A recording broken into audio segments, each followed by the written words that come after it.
بندہ مومن کو کس طرح کا ہونا چاہیے اس سورہ مبارکہ کے اندر اللہ کریم نے بیان فرما دیا۔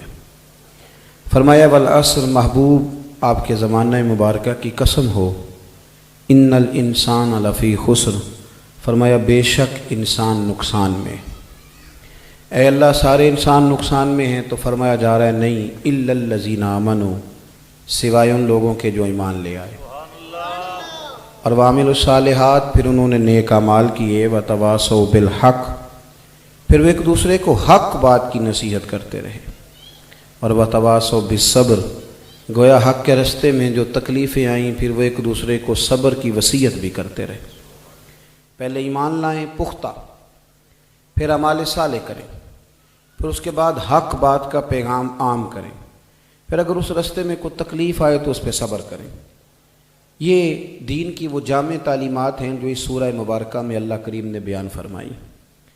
سب سے پہلا انسان کے لیے ضروری کام ہے اس کے عقیدے کا ٹھیک ہونا، اس کے نظریات کا پختہ ہونا، اس کے افکار و خیالات کا مضبوط ہونا۔ ہمارے ہاں جو چیز بہت زیادہ پھیلی ہے وہ بے یقینی ہے، لوگوں کے یقین کی کمزوری، ان کی باتوں کے اندر کچا پن، ان کے ارادوں کی کمزوریاں، یوں لگتا ہے کہ جیسے ابھی تک کوئی فیصلہ ہی نہیں کر پائے کہ ہم نے جانا کس طرف ہے۔ یقین اگر مضبوط ہو جائے، ایمان اگر پختہ ہو، میرے نبی کریم صلی اللہ علیہ وسلم کا فرمان امام غزالی نے لکھا ہے، حضور فرماتے ہیں یقین اس طرح سیکھا کرو جس طرح تم قرآن سیکھتے ہو۔ یقین کو سیکھو، یقین کو پختہ کرو۔ وبالآخرۃ ہم یوقنون، آخرت پر بھی تمہارا یقین ہونا چاہیے، تم ایک مضبوط افکار کے لوگ ہونے چاہیے۔ صحابہ کرام کا جو اصل معاملہ تھا وہ یہ تھا کہ ان کو انشراح صدر نصیب ہو گیا تھا کہ دین واقعی سچا ہے۔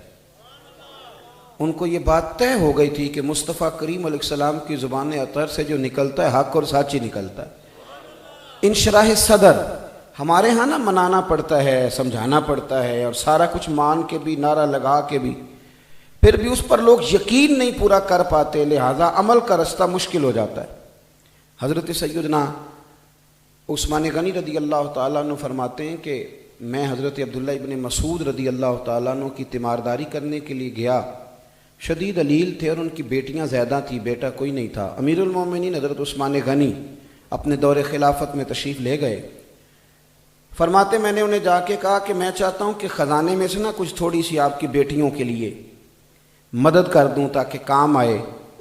حضرت عبداللہ ابن مسعود رضی اللہ تعالیٰ عنہ شدید بیمار تھے، دوستوں سے کہنے لگے مجھے اٹھا کے بٹھاؤ۔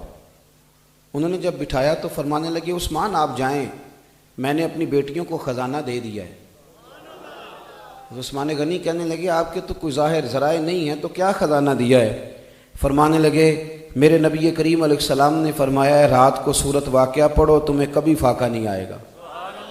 میں نے اپنی بیٹیوں کو یاد کرا دی ہے، میں نے اپنی بیٹیوں کو یاد، میری طرف دیکھیے، میں نے بیٹیوں کو سورت واقعہ یاد کرا دی ہے۔ تارے جھڑ سکتے ہیں، سورج ٹوٹ سکتا ہے، چاند اپنی جگہ چھوڑ سکتا ہے، پر مدینے والے محبوب کا فرمان غلط نہیں ہو سکتا، ان کو کبھی فاقے نہیں آئیں گے۔ مسئلہ تو یہ ہے کہ یقین کی وہ دولت، اعلیٰ حضرت رحمۃ اللہ علیہ کی جو فکر ہے نا، اس کا پہلا نقطہ یہ ہے کہ اتنا پختہ یقین، اتنا پختہ یقین، اتنے مضبوط افکار و نظریات، اور پھر ان پر پورا ان کا پہرا دینا، ان کا کھڑا رہنا۔ اعلیٰ حضرت رحمۃ اللہ تعالی علیہ فرماتے ہیں ایک دفعہ نا طاعون کا مرض پھیل گیا بریلی میں بھی اور دائیں بائیں بھی، وہ موٹے موٹے دانے نکلتے تھے، طاعون کے مرض پھیل جاتا تھا، بہت سارے لوگوں کو وہ طاعون کی بیماری لگ گئی۔ تو اعلیٰ حضرت فرماتے ہیں میرے بھی منہ کے اندر کچھ چھالے بن گئے، اتنے سخت تھے کہ بات نہیں ہوتی تھی۔ ایک طبیب بڑا حاذق تھا، اس کو بلایا گیا تو وہ دیکھ کے کہنے لگا جی ان کو طاعون ہے۔ اعلیٰ حضرت فرمانے لگے مجھے ساری بیماریاں ہو سکتی ہیں، یہ والی نہیں ہو سکتی۔ اس نے بڑا اصرار کیا، کہنے لگا میں بڑا پرانا ہوں، میری حکمت کہہ رہی ہے، اور پھر سارے لوگوں کا فرمایا مجھے نہیں ہو سکتا۔ اس نے کہا علامتیں بھی وہی ہیں، یا آپ جلدی سے علاج کرائیں بلکہ ورنہ مہینہ نہیں جائے گا۔ فرمایا جب مجھے ہے ہی نہیں تو جائے گا کیوں؟ ہے ہی نہیں. وہ حکیم ناراض ہو کے چلا گیا کہ مجھے کیوں بلایا تھا اگر مریض نے ماننا ہی نہیں تھا. ہم تو ڈاکٹر کی فٹافٹ مانتے ہیں نا. ڈاکٹر کہتا ہے جی آپ کو کھانسی ہے, آپ کے گھر میں کس کس کو ہے؟ اور خدا کے بندے, نبی کریم علیہ السلام نے فرمایا بیماری متعدی نہیں ہوتی, ایک سے دوسرے کو نہیں لگتی. حضور نے فرمایا, ایک صحابی نے کہا میرے اونٹ کو خارش پڑ گئی اور اس اونٹ سے پڑی ہے, تو اللہ کے رسول فرمانے لگے اس اونٹ کو کہاں سے پڑی تھی؟ نہیں سمجھ آئی بات کی؟ بھئی تیرے اونٹ کو وہاں سے پڑ گئی تو اس کو کہاں سے پڑی تھی؟ کہنے لگا جی وہ تو قدرتی معاملہ ہے. فرمایا یہ بھی قدرتی معاملہ ہے. ہمیں جو ڈاکٹر بتا دیتا ہے جس وقت بتا دیتا ہے ہمارا تو سر جھکا ہوا ہے. وہ کہہ دیا اس نے. اعلیٰ حضرت رحمۃ اللہ تعالیٰ علیہ وہ حکیم صاحب ناراض ہو کے چلے گئے. فرماتے شام کو میں نے کالی مرچیں منگائیں, ان کا صفوف بنا کے منہ میں لگایا, بس تھوڑا سا پانی نکلا, صبح اٹھا تو اللہ نے مجھے شفا عطا کر دی تھی. اب وہ دائیں بائیں لوگ سارے جو تھے وہ پوچھنے لگے حضرت جی یہ کیا وجہ ہے, یہ کیا معمہ ہوا کہ آپ کو پتہ ہے کہ مجھے طاعون نہیں ہوگا جبکہ مرض پھیلا ہوا ہے؟ تو اعلیٰ حضرت فرمانے لگے میرے رسول کریم نے دعا بتلائی ہے. فرمایا جب کسی بیمار کو دیکھو تو یہ دعا پڑھ لیا کرو, تمہیں وہ بیماری نہیں لگے گی. میں نے ایک طاعون والے کو دیکھ کے پڑھ لی تھی, یہ کیسے ہو سکتا ہے کہ میں مصطفیٰ کی حدیث پہ عمل کروں اور پھر مجھے وہ بیماری لگ جائے؟ ہمارا معاملہ یہ ہے کہ وہ یقین کی دولت کہاں سے لائیں, وہ اعتماد کی دولت کہاں سے لائیں. اعلیٰ حضرت حج کرنے جا رہے تھے, کشتی میں بیٹھے تھے. ہمیں نا کلمہ یاد آتا ہے پر یاد رہتا نہیں. زلزلہ آیا تو کلمہ یاد آیا تھا, کتنی دیر یاد رہا؟ بولے جتنی دیر. اللہ سے ڈرنا چاہیے نا, ہمیں چاہیے تھا نا پھر نمازیوں کا رش بڑھ جاتا, لیکن ہمارا مزاج نہیں, ہم عبرت نہیں حاصل کرتے. بحری جہاز کے ذریعے سفر ہو رہا تھا, حج کے لیے فاضل بریلوی تشریف لے کر کے جا رہے تھے تو رستے میں طوفان آ گیا, جوار بھاٹا دریا میں, کشتی کبھی ادھر کبھی ادھر, لوگ سارے دعائیں مانگنے لگے. اعلیٰ حضرت ایک کونے میں بیٹھے ہیں درود شریف پڑھ رہے ہیں. وہ سارے لوگ آئے کہنے لگے جی دعا کرا دیں اجتماعی. آپ فرمانے لگے چپ کر کے اللہ اللہ کرو, اس کشتی کو کچھ بھی نہیں ہوگا, یہ جہاز کنارے لگے گا. کہنے لگے مولانا ہم دعا کرانے کا کہہ رہے ہیں. آپ کو پتہ نا لوگ اعتراض بھی جلدی کرتے ہیں. ایک صاحب میرے پاس آئے, کہنے لگے جی تعویذ دے دیں, گھر میں چیخنے چلانے کی آوازیں آتی. میں نے کہا سورۃ بقرہ پڑھو جا کے. کہنے لگا جی آپ تھوڑی تکلیف کریں, لکھ نہیں دیتے تعویذ. میں نے کہا سورۃ, اس کا موقف ہے کہ پیر صاحب تکلیف نہیں کرنا چاہ رہے, دو لفظ نہیں لکھ کے دے رہے. اور میں نے کہا جاؤ سورۃ بقرہ پڑھو. کہنے لگے نہیں آپ تعویذ لکھ دیں. میں نے کہا تعویذ میرے والا اچھا ہے یا جو نبی پاک عطا کرے وہ زیادہ اچھا ہے؟ رسول کریم نے تعویذ دیا ہے, فرمایا گھر میں سورۃ بقرہ پڑھو, جن کیا شیطان بھی تمہارے گھروں سے دوڑ جائے گا. پر وہ پڑھنی پڑتی ہے, وضو کرنا پڑتا ہے, 2.25 سپارے ہیں, تھوڑا گھر میں بیٹھنا پڑے گا.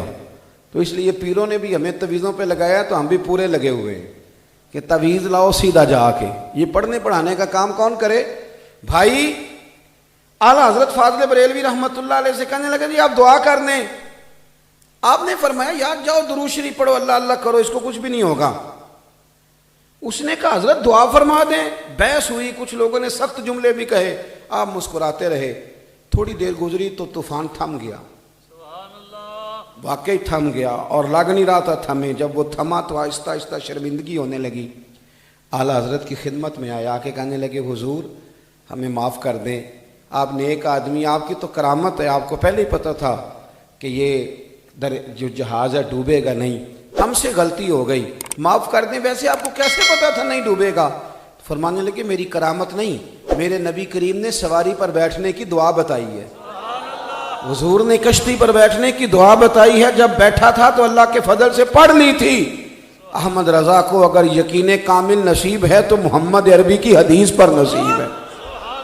پہلی بات تو یہ کہ اعتماد, ہمارے ہاں بڑی کمی ہے اعتماد کی. بالخصوص میں اکثر کہتا ہوں کہ ابھی تک لوگوں کو انشراح صدر ہی حاصل نہیں کہ دین نافذ ہو گیا تو ہم بچ جائیں گے. عام عوام بھی وہ کہتے ہیں ہو بڑا مشکل ہو جائے گا, بڑا سخت ہے, دین آ گیا تو پتہ نہیں کیا کریں. دین آپ کا فائدہ کرے گا, دین نفع کرے گا ہمیشہ, لیکن وہ انشراح صدر کہاں سے لائیں؟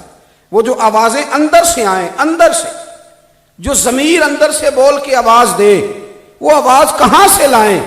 پہلی بات مضبوطی کے ساتھ یقین کامل کی دولت پیدا کریں، کچی پکی باتیں نہ کریں، یقین کامل مضبوط۔